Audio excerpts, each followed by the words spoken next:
IIT Bangalore's Parvaz Theatre Club has consistently showcased its talent and dedication through a series of remarkable achievements.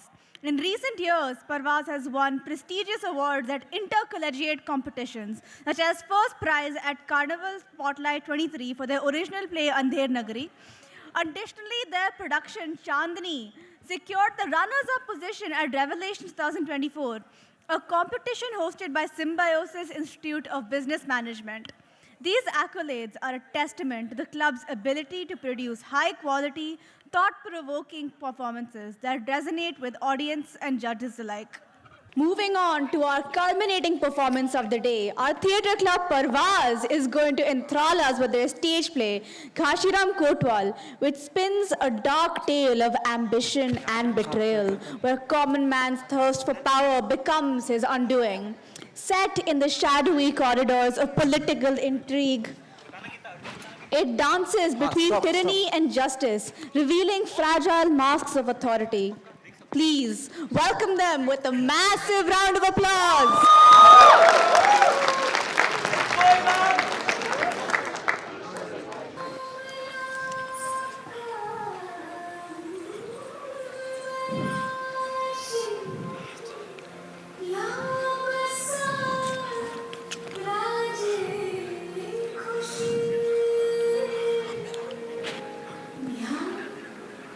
तो श्रेया के पास उसका walkie talkie है, तो तू बता सकता है वॉकी टॉकी का।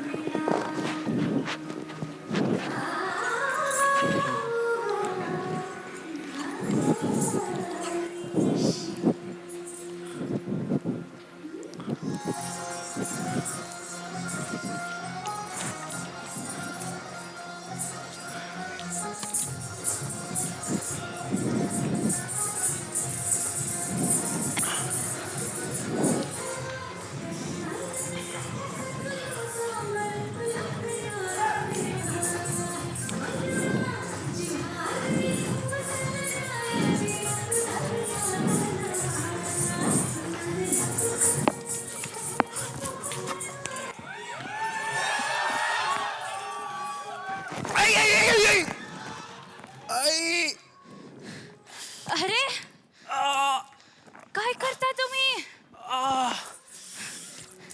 ऐसे कैसे लग गया संभाल के रहना चाहिए ना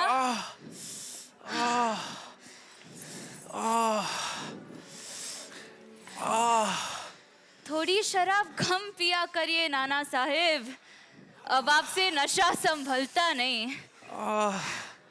अरे नशा तो इस शराब में नहीं रे, नशा तो तेरी इन आंखों में है जो मुझे रोज यहाँ खींच लाती है। ईश काही पण अगर ऐसा होता तो आधा पूना पूरे दिन नशे में धुत रहता। अगर संभालूंगे पर मैं तो सिर्फ रहो दे, तुम बस जाके मरहम पट्टी लेकर आओ, जाओ। मैं नहीं कर पाऊंगा, जाओ।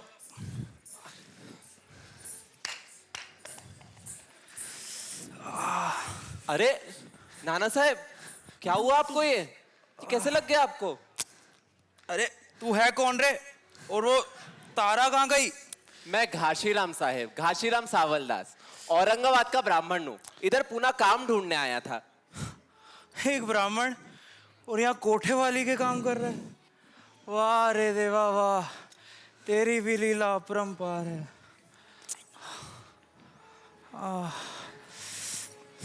कहाँ लग गया? तू यहाँ क्या कर रहा है? माफी माफी। बर्तन धोने का काम था ना तेरा? हाँ। चल हट यहाँ से। जाता हूँ। मूर्ख मानुस। तारा ये पैर है कि सीधा ही नहीं हो रहा है। अरे एक मिनट रुकिए आप, ये मेरे ऊपर रखिए, पैर रखिए। अब आराम पड़ा? हाँ अब आराम पड़ा। हाँ रे, है कौन रे तू? अरे श्रीमंत अभी तो बताया था, घाशीराम। बस अब चुप कर। ये कोई नहीं है नाना साहेब, भीख मांगने आया था एक दिन तो कपड़े बर्तन धोने के काम पे रख लिया। अच्छा। अब कैसा लग रहा है आपको? हाँ अब सही है, रुको। हाँ, क्या नाम तेरे तेरा? श्रीराम बलराम? अरे घाशीराम साहेब, घाशीराम। हाँ हाँ, ये ले, खुश रहे। धन्यवाद साहब, धन्यवाद। हाँ, चलो तारा भाई, मैं चलता हूँ, बहुत देर हो गई इधर। ए, अरे चोर, मूर्खा, कुत्रा, अरे कहाँ भाग रहा है माला लेकर? अरे भाग थोड़ी रहा था, नाना साहब ने मुझे ही नाम में दिए तो बस ले जा रहा था। इसमें चोरी कैसी? वाह, खुद को ब्राह्मण बोलता है और चोरी करने में जरा सी भी शर्म नहीं आती तुझे? कोठा मेरा, नाना साहिब प्रेमी मेरे, तू मेरा नौकर और ये हार तेरा। तो लाई डालो माला। तारा भाई, ये गलत है, तुम ही माला फंसवाता है। मैं उस कोतवाल के पास जाऊंगा तुम्हारी शिकायत करने, याद रखना। ए जा रे जा, मैं भी देखती हूँ क्या होता है, जा। अरे मूर्खा, वो कोतवाल भी शराब पीने ताराबाई के कोठे पे ही आते हैं हर दूसरे दिन। पूना शहर है ये, इधर के ब्राह्मण, कोतवाल, यहाँ तक कि नाना साहेब खुद सब इस ताराबाई की सुनते हैं। समझ लगा? पर ये तो गलत है ना तारा भाई, ये तो क्या? चल निकल अब यहाँ से। आज के बाद अगर कभी ये शक्ल दिखाई ना तो तुझे जेल भेज दूंगी। नहीं नहीं और तेरी बीवी और बेटी को इधर ही धंधे पे बिठा दूंगी। नहीं नहीं नहीं तारा भाई, मुझे काम से मत निकालो, मुझे काम से। मैं अपने गरीब परिवार का पेट कैसे भरूंगा? मुझे काम से मत निकालो तारा भाई, मुझे काम से मत निकालो। वो मुझे मत पूछ। ब्राह्मण है ना तू? तो कल पेशवा के वाड़े में ब्राह्मण भोज है, उधर जाके भीख मांग। चल निकलता। नहीं तारा भाई, मुझे काम से मत निकालो। तारा भाई, आएगा धर्माजी, तारा भाई।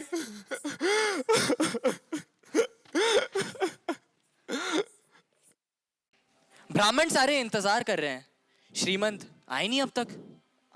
वो आते ही होंगे, आप खाना तो शुरू कीजिए। अहोपन, बिना श्रीमंत के हम कैसे शुरू कर सकते हैं? नहीं, कोणीतरी जेवण द्यावाला। 2 दिन हो गए, कुछ खाया नहीं, भूख के कारण मृत्यु दिख रही है मुझे। मेरी कोई तो खाना दे दो कृपा करके।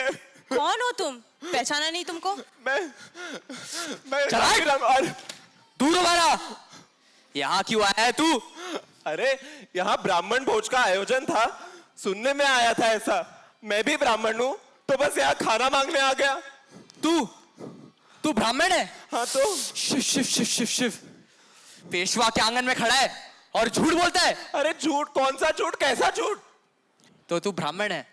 हाँ। तो कहाँ है तेरी चोटी, कहाँ है जनेऊ और कहाँ है चंदन का टीका? अरे अब ब्राह्मण होना भी मुझे साबित करना पड़ेगा क्या? और क्या अगर मैं झूठ भी बोल रहा हूँ तो इंसानियत के नाते आप 2 निवाले इस गरीब को खिला नहीं सकते? राउदिया कृष्णा जी भट्ट, गरीब को खाना देकर रवाना कीजिए। ऐसे उत्सव का माहौल क्यों बिगाड़ना? अरे माँ साहेब, जिस पे आप दया खा रही हैं, क्या आपको पता भी है कि आपके दया के लायक है भी या नहीं?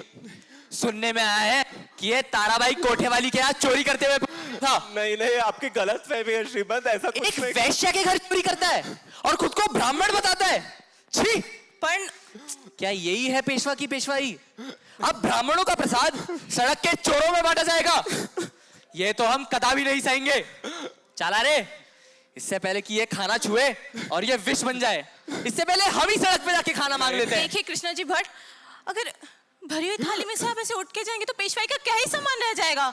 और हमारे सम्मान का क्या माँ साहेब?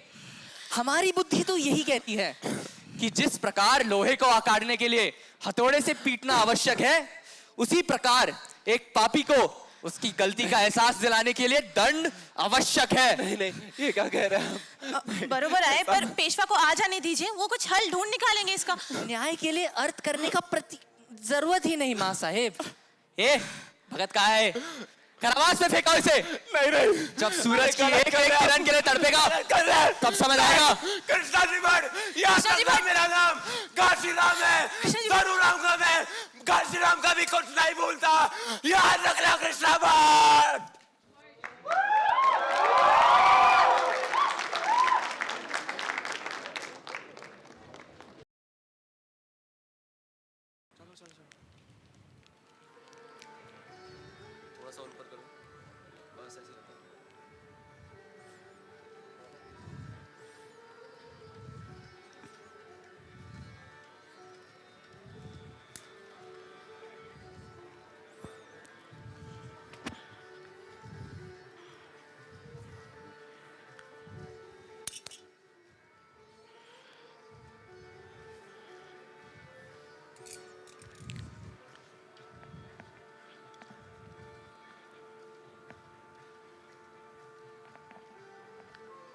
हे लड़की, क्या मांग रही थी भगवान से? तुम्हारी सभी इच्छा हम पूरी करेंगे ना? मुझे घर जाना है। आई बाबा इंतजार कर रहे होंगे। तुम शर्माओ मत। मैं नाना फडणवीस पेशवा की सभा में दीवान हूं। ऐसा कुछ नहीं जो हम तुम्हारे लिए पूरा ना कर सकें। जाने दीजिए नाना साहब, किसी ने देख लिया तो लोग ना जाने कैसी कैसी बातें करेंगे। अरे तुम डरो मत, हमें यहाँ कोई नहीं देख रहा है। और वैसे भी पूरे पूना में किसी की हिम्मत है जो नाना की और उंगली उठा के देख सके? और हमें यहाँ पे कोई नहीं देखेगा, तुम चिंता मत करो। नहीं नहीं, ये सही नहीं। कोई मनुष्य नहीं, पर वो तो हमेशा सबको देखता है ना। आप गलत कर रहे हैं। मला जाओ द्या।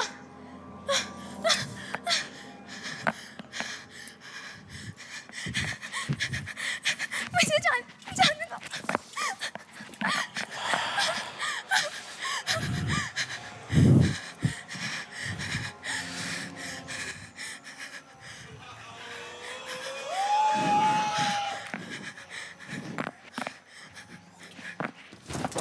और श्रीमान, मैं औरत नहीं मर्द हूँ।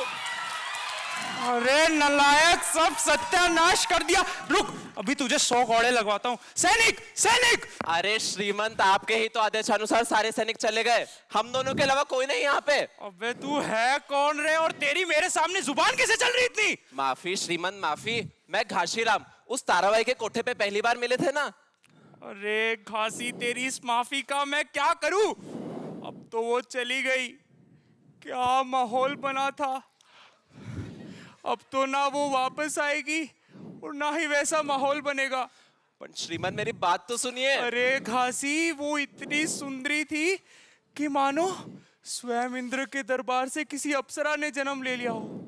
काले घने बाल, हिरनी जैसी चाल और कमल समान आंखें कि मानो भगवान का भी मन डोल जाए, ऐसी सुंदरी थी वो। अरे श्रीमंत, मेरी बात तो सुनिए। अरे क्या है रे?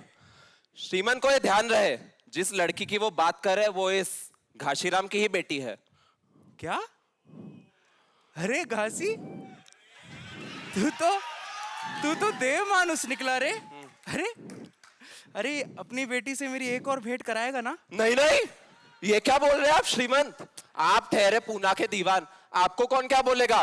पर बदनामी तो हमारी ही बेटी की होगी ना। अरे ऐसी बात नहीं। नहीं नहीं श्रीमंत, अरे किसी को ये भी पता चला मेरी बेटी अकेले आपके साथ इस मंदिर में थी तो न जाने लोग कैसी कैसी बातें करेंगे। उससे शादी कौन करेगा?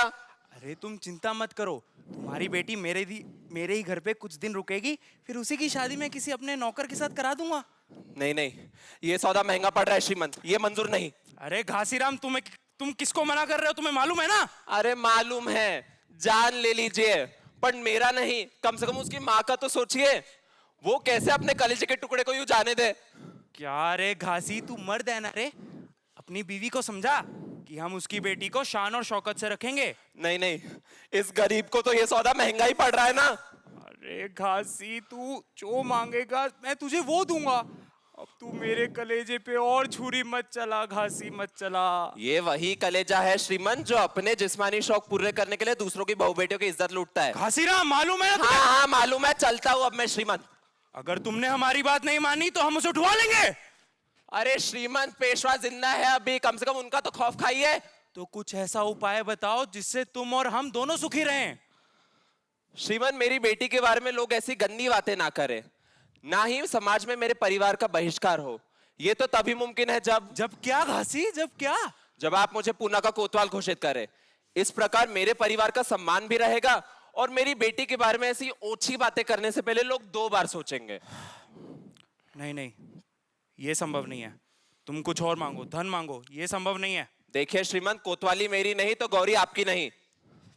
अरे ऐसी बात मत करो घासी। चलो ठीक है, तुम कब तक लाओगे गौरी को?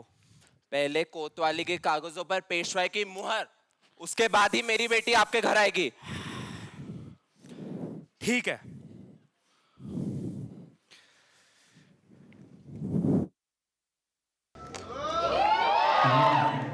नाना फडणवीस, पूना शहर का दीवाना घासीराम सावरदास को पूना शहर का नया कोतवाल घोषित करता हूं।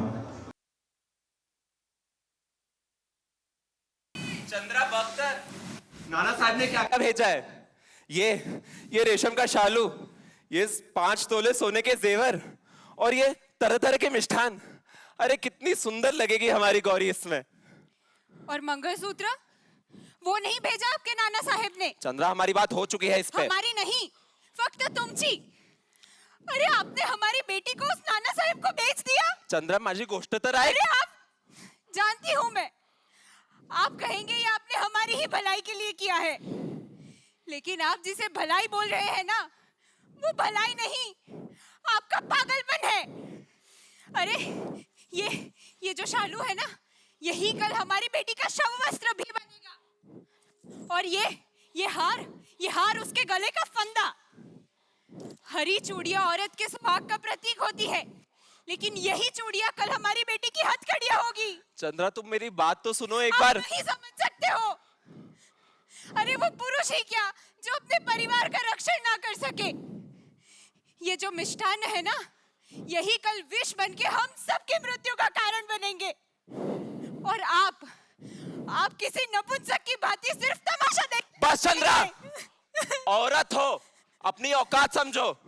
ये लो, उस गौरी को तैयार करके लाओ। नाना साहब के यहाँ से पालकी आती ही होगी। मूर्खा बाई।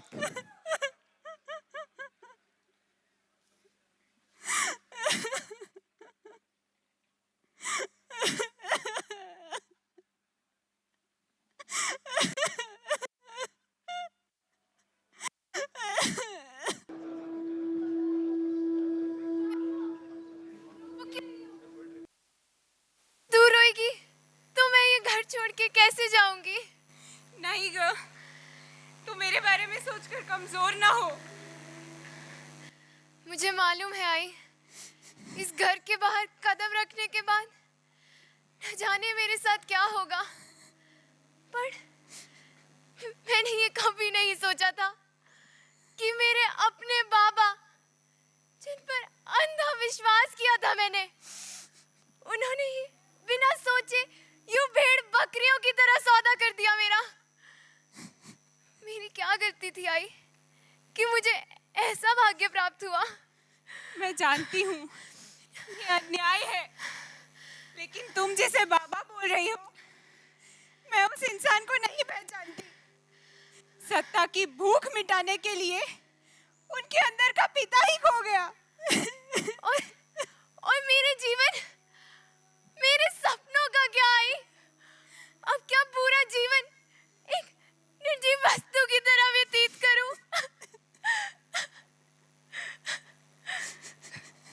कल तक बस सुना था कि बाजारों में औरतों की बोली लगती है, आज तो बाबा ने ही मुझे उस बाजार में खड़ा कर दिया। औरतों के सपनों का ना कोई मान है और ना ही कोई मोल। मर्दों के इस खेल में सिर्फ प्यादे हैं हम। त्याग तो हमेशा औरत को ही करना पड़ता है। हम यूं कमजोर नहीं हो सकते आई। अब बापा ने चाहा है तो ये त्याग ही मेरा भाग्य है। नहीं, मैं तुझे जाते हुए नहीं देख सकती। कैसे मैं अपनी बच्ची को उस राक्षस को सौंप दूं?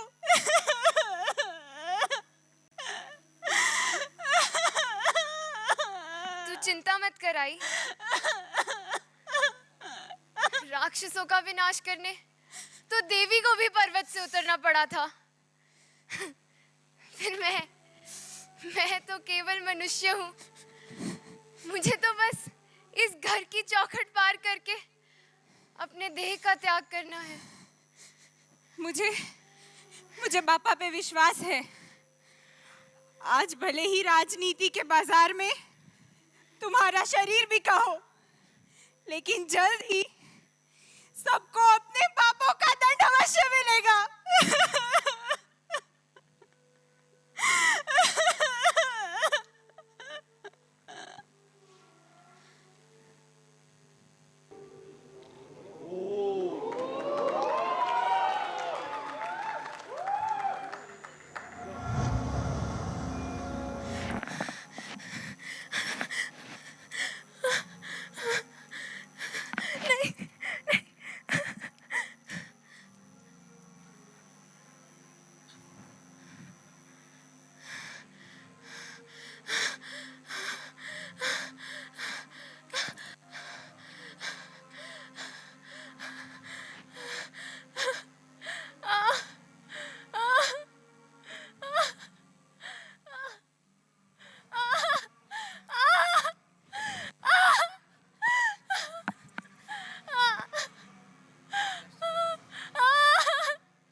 बच्ची को।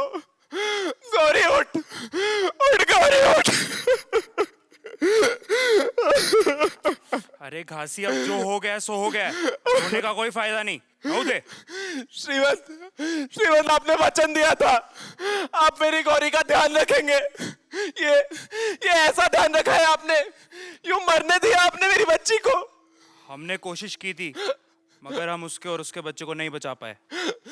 बचा नहीं पाए या फिर बचने नहीं दिया आपने? आखिर ये बच्चा आपके माथे का कलंक ही तो होता ना श्रीमंत। अगर तुम्हें अपनी बेटी की इतनी फिक्र थी तो उसका सौदा क्यों किया? इस सौदे में तो आपने हमको बेवकूफ बनाया श्रीमंत। अरे हत्या की है आपने मेरी बेटी की। अरे घासी राम, दीवान पे ऐसा घिनौना इल्जाम लगाने से पहले तुम्हें 100 बार सोचना चाहिए। सबको अपने जीवन में आगे बढ़ना होता है, और अब तुम भी इससे आगे बढ़ जाओ। जाओ। पर श्रीमंत मेरी गौरी का। अरे घासी राम, वेदों में ही लिखा है, मिट्टी का शरीर मिट्टी में ही मिल जाता है। तुम जाओ। पर मैं अपनी गौरी को ऐसी हालत में कैसे छोड़ के जा घासी सकता हूं राम, श्रीमंत? कोतवाली एक बड़ा ओहदा है, अपनी जिम्मेवारियों से मत मुकरो। तुम जाओ। अरे गए नहीं तुम अभी तक? जाओ।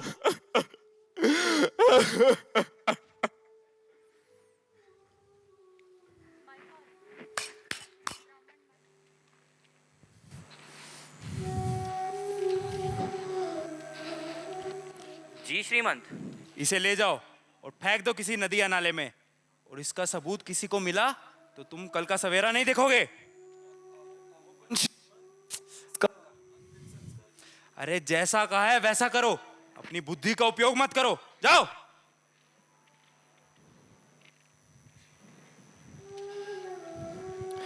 नहीं, ये सही नहीं है। ये पाप हमसे नहीं होगा। गर्भवती कन्या का शव, ना ना ना ना। अरे तू सही बोल रहा है, पर नाना साहेब के आदेशों का उल्लंघन कैसे करे? अगर ये पाप आज नहीं किया तो जीते जी नाना साहेब नर्क का अनुभव कराएंगे। उसके बाद भी तो मृत्यु की प्राप्ति है। का क्या दोष था?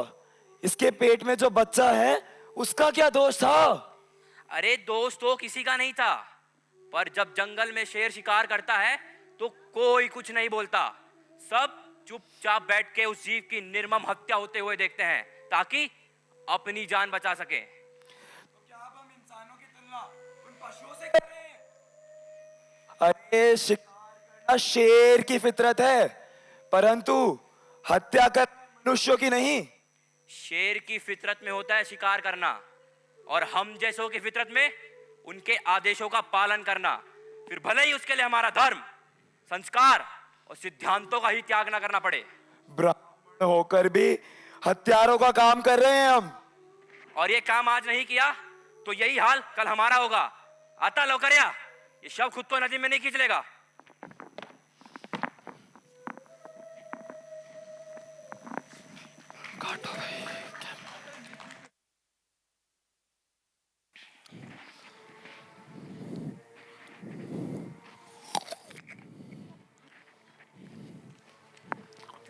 या कोतवाल साहेब, ये फल तो खाइए। एक मिनट, शहद समान मीठे हैं एकदम। दूर खड़े रहिए।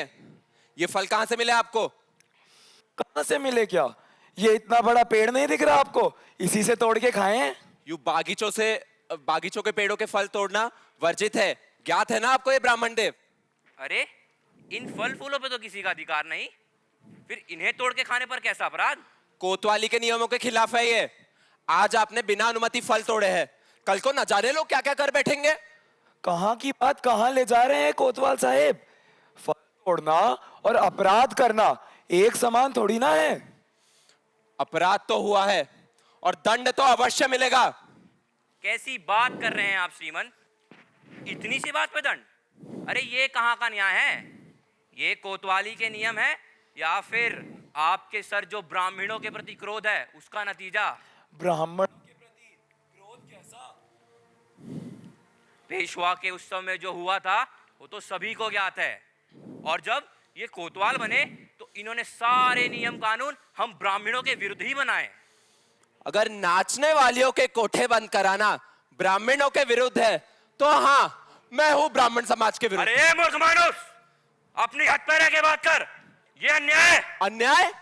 क्या आप मुझ पे अन्याय का आरोप लगा रहे ब्राह्मण देव? कोतवाली पे आरोप मतलब पेशवा के राज पे आरोप, और पेशवा के राज पे आरोप मतलब राजद्रोह। राजद्रोह? कोतवाले, इसका मतलब ये नहीं कि कुछ भी कहेंगे आप। याद रखिए, अगर कृष्णा जी भट्ट को इसके बारे में पता चला है ना, तो आपका जो तो क्या ब्राह्मण देव? हाँ, तर्क है। अरे ऐसी खोखली धमकियों से ये घाशीराम नहीं डरने वाला। सैनिकों, बांध के ले जाओ इनको उस पूना के बाहर वाले कारावास में। एक रात उस दम घोटने वाले कारावास में बिताएंगे। ये अन्याय है। कल ठिकाने हम कृष्ण की बात बताएंगे। ये अन्याय है।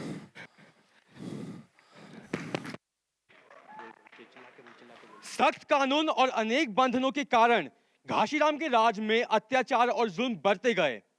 इसी के तहत घाशीराम के हाथों 21 ब्राह्मणों की बेरहमी से मौत हो गई।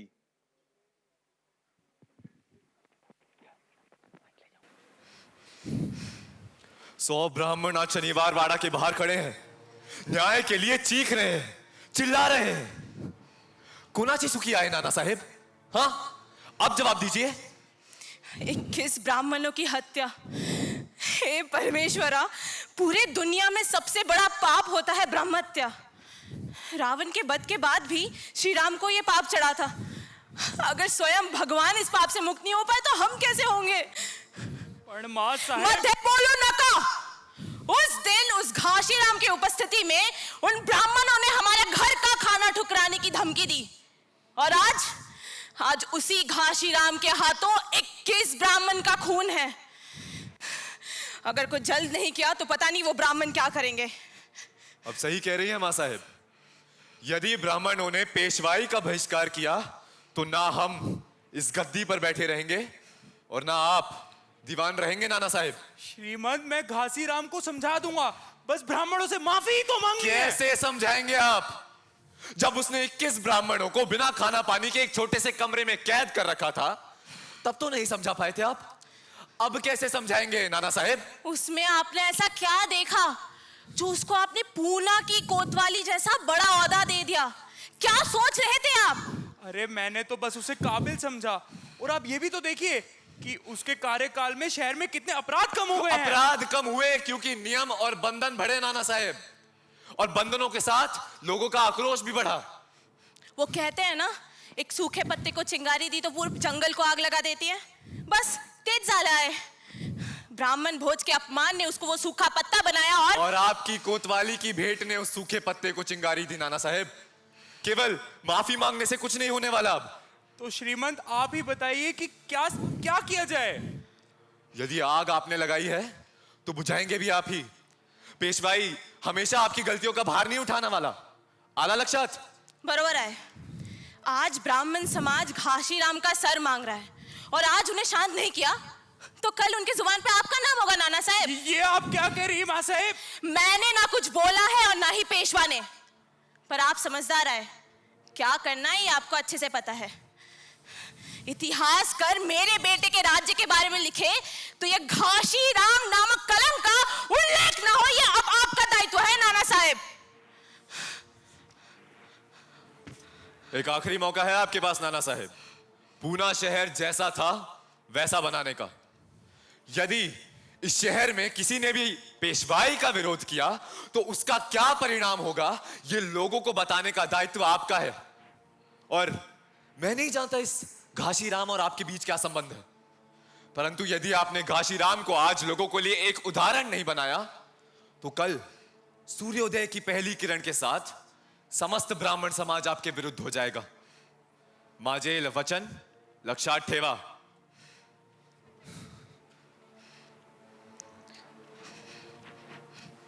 आपका भविष्य अब आपके हाथ पे है नाना साहेब। बाप्पा आपको बुद्धि दे, बस यही मांग है।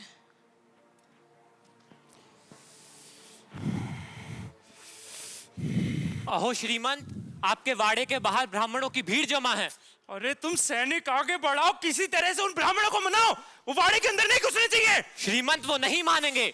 जब तक कि उनकी मांगे पूरी नहीं होती। और क्या है उनकी मांग? घाशीराम का वध।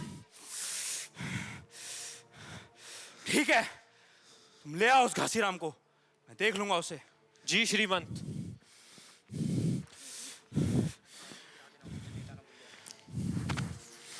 चल चल।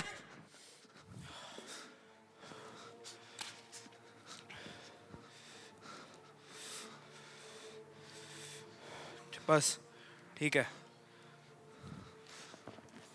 तुम ये पैसे रखो और पूरे पूना में फैला दो कि घासीराम को उसकी कोतवाली से और उसके पद से निष्कासित कर दिया है। जी श्रीमंत। और हाँ, उसकी बीवी को भी देख लेना, कहीं कुछ बोल ना दे। जी। कैसी बातें कर रहे हैं आप श्रीमंत? मेरे साथ ऐसा व्यवहार क्यों हो रहा है? मैं घाशीराम पूना का कोतवाल हूँ और मुझसे ही अपराधियों समान व्यवहार क्यों? कोतवाल, अपनी औकात भूल गया रे तू घासी। मेरे लिए तू अभी भी वही है जो तारा के कोठे पे था, मेरे पैरों के नीचे। श्रीमंत, इसी आदमी की बेटी को पाने के लिए आप किस हद तक गिरे हैं वो देखा है मैंने। कौन सी बेटी? कैसी बेटी? गलत है ये श्रीमंत, गलत है। मैं पेशवा के पास जाऊंगा न्याय मांगने। क्या रे घासी, तू क्या करेगा अब जी के?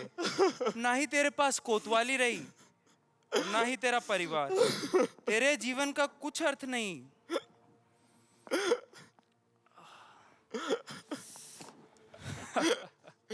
एक ब्राह्मण होकर भी मुझ पर चोरी का आरोप लगाया गया, बिना सुनवाई के मुझे कारावास में फेंक दिया गया। तब तो कोई मेरा रक्षण करने नहीं आया, और जब कानून मैंने अपने हाथों में लिया तब ये बात लोगों को क्यों खटकने लगी? क्या एक साधारण मनुष्य को सत्ता का अधिकार नहीं? अरे घासी, सबके खून में शासन नहीं लिखा होता, किसी किसी के खून में सिर्फ सेवा करना लिखा होता है। सही कह रहे आप श्रीमंत, मेरा ही भाग्य खराब है कि मैंने इन गरीब और तुच्छ परिस्थितियों में जन्म लिया। अरे नहीं नहीं घासी, तेरा कहाँ भाग्य खराब है? तुझे कोतवाली मैंने दी, सत्ता का अधिकार भी मैंने दिया, और अब तुझे मृत्यु भी मैं ही दूंगा।